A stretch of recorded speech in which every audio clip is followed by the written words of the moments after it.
Aviator. Rusha ndege, ushinde. Wapi utatua? Uamuzi ni wako. Aviator inapatikana kupitia pmbet.co.tz. Yes, bana, hii ni exclusive interview na mzee. Uko TV nyingi sana wewe. Huyu si mkongo ligende. Bana, hii ni exclusive interview na mzee Yusufu, ni moja ya wageni waliko hapa kwenye iftari maalum kabisa iliyoandaliwa na waziri mkuu mstaafu Mheshimiwa Kassim Majaliwa. Assalamu alaikum. Wa alaikum salam. Kama kabisa. Alhamdulillah. Kwanza unajisikiaje kuwa miongoni mwa watu maarufu walioalika kwenye iftari hii maalum kabisa iliyoandaliwa na waziri mkuu mstaafu Kassim Majaliwa? Kwanza nilivyoona ile kadi tu nilishtuka.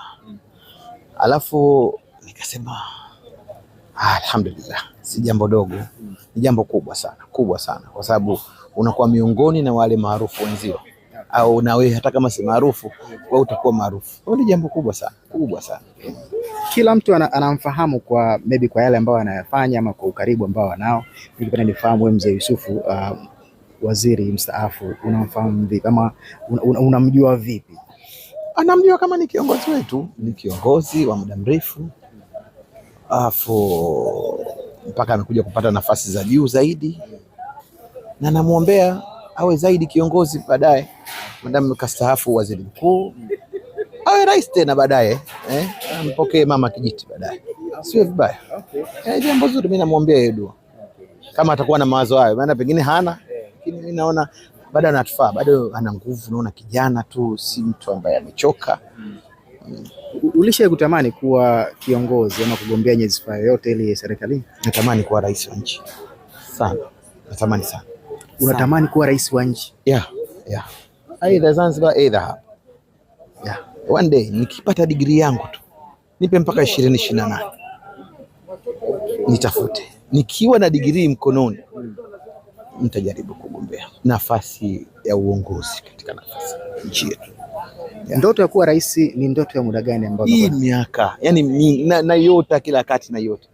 Lakini ni ndoto tu, lakini ndoto siwezi ukafika ukaacha juu ya kitanda. Lakini napenda kuwa kiongozi. Na mambo fulani ninataka nifanye. Okay. Yeah. Umesoma mpaka umalize degree. Degree si ndio unatakiwa uwe kiongozi. Huwezi kuwa kiongozi bila kuwa na degree wa nchi kama hivyo. Okay. Ubunge darasa la 7. Mimi nimevuka. Alafu rais degree sasa sijafika. Okay. Lakini nitafika. Degree gani ambayo mzee Yusufu? 28 nitakuwa na degree mkononi. Unasema 2028 nitakuwa na degree yangu moja.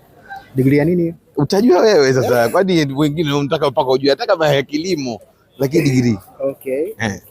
Ila matamanio yako makubwa ni kuja kuwa rais siku. Natamani niwe kiongozi wa nchi. Yes. Okay. Nasema Mwenyezi Mungu kwa kuwa tunamwamini basi inawezekana. Amin. Najua sina pendo, maana nasema kwa sababu atakaye dharau ni lakini nasema na Mungu anaweza akasema amin, akaitikia, alafu ndio hivyo. Okay. Hamna ambaye anajua kesho kabisa.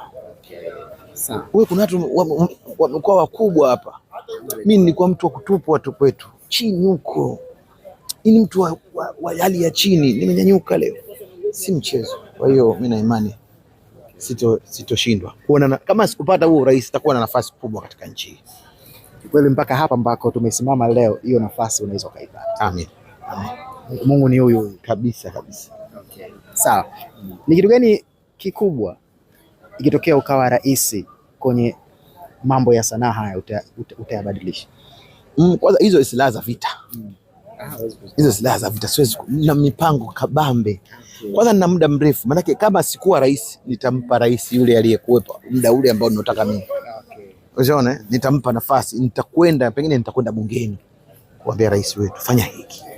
Wasaidie hawa. Yani kuna njia nyepesi sana, ni watu kujitambua tu. Unajua wasanii wengi tumekuwa tumelala kwa upande wetu kidogo katika elimu. Sisi tuna vipaji tu lakini hatuna ile elimu yetu. Yeah. Sawa. Wewe ni mmoja wanamuziki wa Kongo sana ambao kiukweli tukitaja muziki wa taarabu lazima tutataja jina la mzee Yusufu. Na kiukweli kuna wakati mengi alisema kama muziki wa taarabu umeshuka, umepotea, lakini kiukweli mimi ninavyozunguka muziki naona, na mfano kama mwaka 2026 mimi naona kabisa muziki wa taarabu unaenda kunyanyuka upya. Kuna namna mnatumia huu upepo ambao mimi nauona sasa hivi muziki wa taarabu kutrend kwenye mitandao ya kijamii kurudisha na kuweka kwenye nafasi ambayo uliwahi kuwepo kwa nyuma? Ndio tunautumia upepo, kwa sababu upepo, acha upepo, tunaona muziki wetu umepita kwa sababu unasikilizwa. Sasa ni kutumia sasa zile nyenzo na zile taratibu zinazotumika kupeleka sasa kwa muziki wetu, yani soon as possible, katika mazingira yoyote yaliyokuwepo tunapambana tuweke sawa na yani tutakuwa na hit sasa zinakuja. Kweli mimi naona muziki wa taarabu sasa hivi unaenda bila hata ya watu kupush. Umeona? Bila promotion. Ule muziki ni mtamu, ulifukiwa tu. Sasa siku na gepu. Sisi sio Gen Z, sisi ni watu wazima. Okay. Tunaingia tunajua muziki yetu kizima. Okay. Sawa.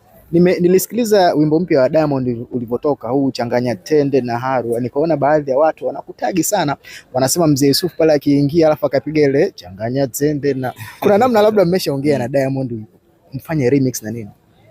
Sijawahi kuongea naye. Hatuna mazoea sasa hivi. Zamani, ingekuwa zamani tushazungumza, si mmoja. Lakini hatuna mazoea tena sasa. Okay.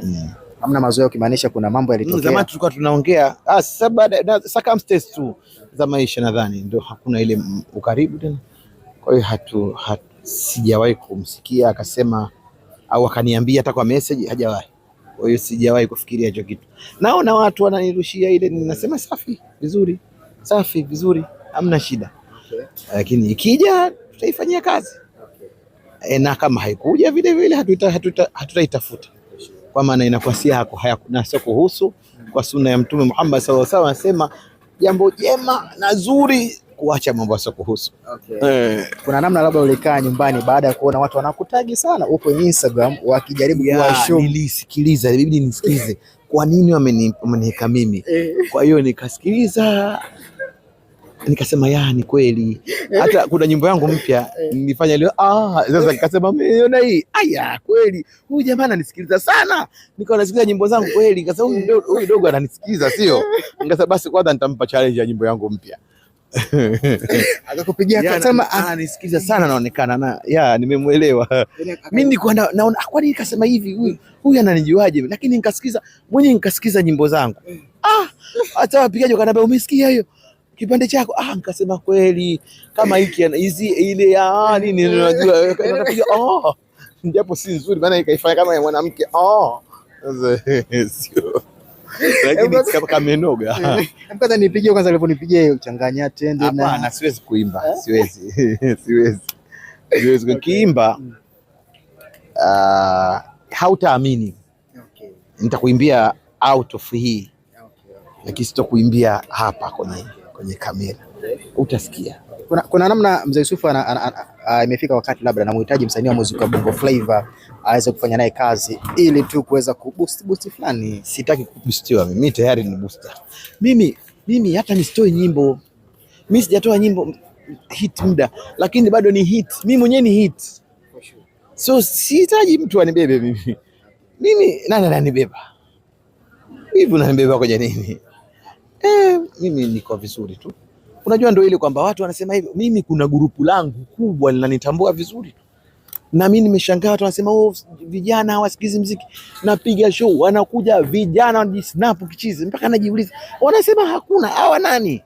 Najiuliza kwenye show sisi tunapiga show na wanakuja watu tena wanaimba, mtu anaimba VIP wimbo, anaimba sijui nakula kwa nakchi miaka 2006 mwishoni ndo nimetoa nakula kwa nakchi. Huyu anaimba nitadumu naye wimbo wa 2003. Anaimba mtoto alizaliwa 2000. Sasa ni maneno tu. Unajua Tanzania kama baadhi ya watu wanapenda ukicheza na upepo wao unakufa. Huyo si ana lolote, huyo si mgonjwa, na wewe kumbe si mgonjwa. Kumbe umeskini ya Mungu una njaa tu siku ile. Unapata ugonjwa unakufa. Ukienda na upepo wao umeisha. Chochote kikutake wewe take now.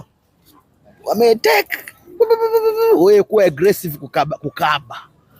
Unakaba aggressive, sio unakaba kitoto ile kwa lazima kwa maguvu.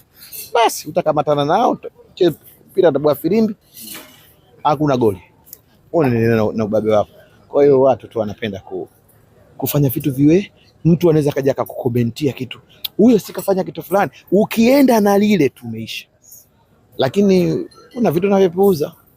Kuna vitu unavichukua kama changamoto, kuna vitu unatia kapuni unaacha hivyo. Sawa. La kumalizia ni kuache. Juzi Master J alikuwa anafanya interview kama ambavyo unafahamu amestaff kabisa kwenye masuala ya kuproduce, akawa anasimulia kipindi ambacho anafanya kazi ya kuproduce bendi mbalimbali zilikuwa zinaenda studio kwa ajili ya kufanya kazi. Anasema kuna kipindi hicho wasanii wa bendi walikuwa wanalogana sana. Kuna mmoja msanii alienda kwa ajili ya kurekodi, baada ya kurekodi sauti akaanza kutoa mlio wa mbuzi, yani yuko studio pale. Kuna namna hizi mambo zilisha kukuta za ushirikina, kuroga na nini, sauti kutoka? Mimi sijawahi kukuta. Alafu mimi nilikuwa na rekodi kwake pia wakati wa MJ, yani kuna mtu anaitwa Marlon Lynch pale, nishawahi kurekodi. Alafu yeye hajaacha kuproduce, he still a producer. Sasa hivi anatoa vipaji kabisa. Sasa hivi anachukua kavu kabisa, yeye ana produce. Kwa hiyo hajaacha, amepumzika huko tu kukaa kwenye kompyuta, lakini sasa hivi anafanya vile. Yani sasa hivi ndo anafanya vigumu zaidi bana, anatafuta, anapiga msasa alafu vipeleke. Sasa hii production anayofanya sasa hivi ni kubwa kuliko ile ya kwenye studio. Studio sio unachukua mtu tayari, sasa anatengeneza kabisa huko, apatikane cream ndio iende studio. Kwa hiyo bado anafanya mambo za shirikina. Sija kukuta kabisa sauti kukauka ukiwa studio.